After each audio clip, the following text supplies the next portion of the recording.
Сәлем достар, бүгін мен сіздермен табада пісетін 15 минутта дайын болатын торттың рецебімен бөлісетін боламын. Ең алдымен бізге керегі 2 жұмыртқа. Жұмыртқамызды жарып, қант салып араластырып аламыз.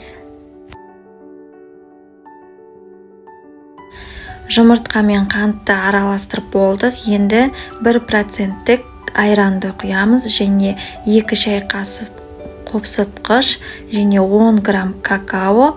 Егер дәмін одан да жақсы болғанын қаласаңыз, 2 шай қасық кофе салсаңыздар да болады.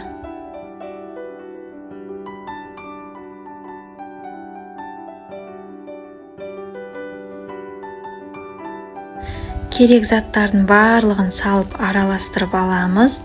Енді електің көмегімен онды илеп араластырамыз.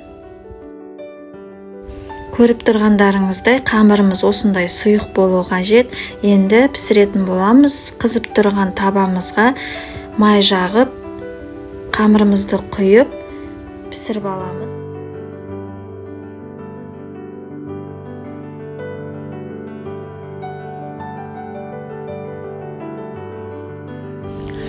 Бір беті пісті, енді екінші бетіне ауыстырамыз. Кәдімгі құймақ тәрізді пісіреміз. Бұл бірақ қамыры қалыңдау болады. Көріп тұрғандарыңыздай міне осындай қалыңдау болады. Енді крем жасауға кірісеміз. Креміне сүт, қант, какао және крахмал салып, қою болғанша қайнатамыз. Кремімізді қайнатып, суытып алдық. Міне көріп тұрғандарыңыздай осындай қою болу қажет. Енді тортымызды жинауға кірісеміз. Әр бетіне кремімізді жағып шығамыз.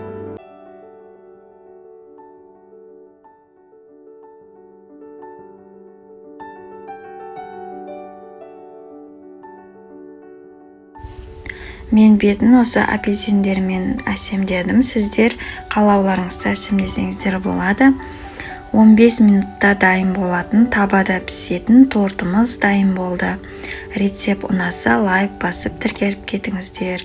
Назарларыңызға рахмет.